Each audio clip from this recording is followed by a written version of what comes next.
Hello there, kia ora. Submissions for the Treaty Principles Bill have been officially reopened for another few days, with the Justice Select Committee having decided to extend the deadline when they met on Thursday morning. People wishing to submit now have until 1 p.m. on Tuesday, January the 14th, to make their submissions online. On Tuesday, Parliament tracking data showed around 300,000 submissions were made on the bill, with about 150,000 of those on the last day alone. Now, if you submitted via email and your submission requirements were technically met, then Parliamentary Services say that that submission will count.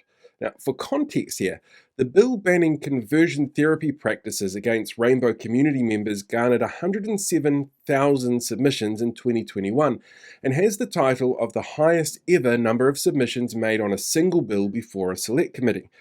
And that's a title it will technically continue to hold until submissions here have been tallied and duplicates are removed. In a typical year when the government isn't trying to rush through a whole bunch of law changes and declare culture war topics on something for select committees to consider, Parliament will get around 30 to 40,000 submissions a year across all of its committees. But the Māori Wards referendum bill last year saw 10,000 individual submissions and an extra 13,000 submissions that were counted as one because they used the Taxpayer Union submission tool to copy and paste text. Now, while we have an idea of the volume, we don't actually know what the submissions say or which way they lean, if it's one way or another, or any info on the submitters around who they are or what their views are. We don't have a breakdown on statistical data, like if there was more groups or individuals who submitted, or the ages and gender breakdowns or ethnicity data of those that submitted. All we know is this bill has had about 3 times the amount of submissions of the most submitted bill before now, and it may take some time to collate all that data by Parliamentary Services.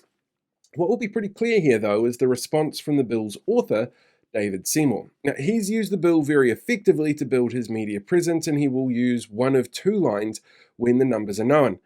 If the number of submissions opposing his bill far outweigh the number supporting it, he's going to claim that submissions aren't representative of actual support levels and blame the mobilization of groups opposing his plan. And we know this because that's exactly what he did for the end-of-life choice bill. At the time, there was a record 39,000 submissions, the majority of which were actually against the bill.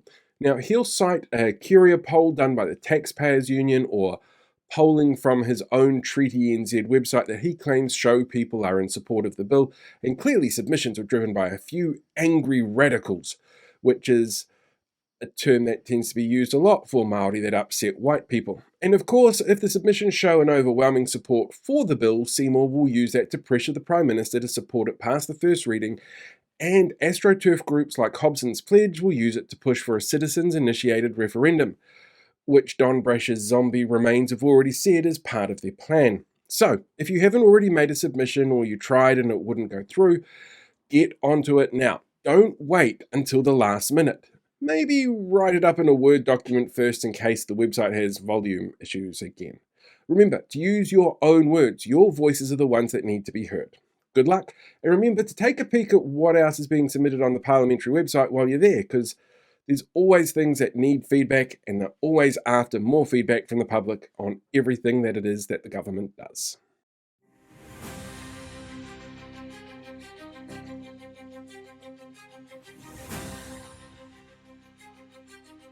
Hey, thanks for checking out today's video. Make sure you like, share, subscribe so you get more updates as we go along. We deal with these guys for the rest of the year.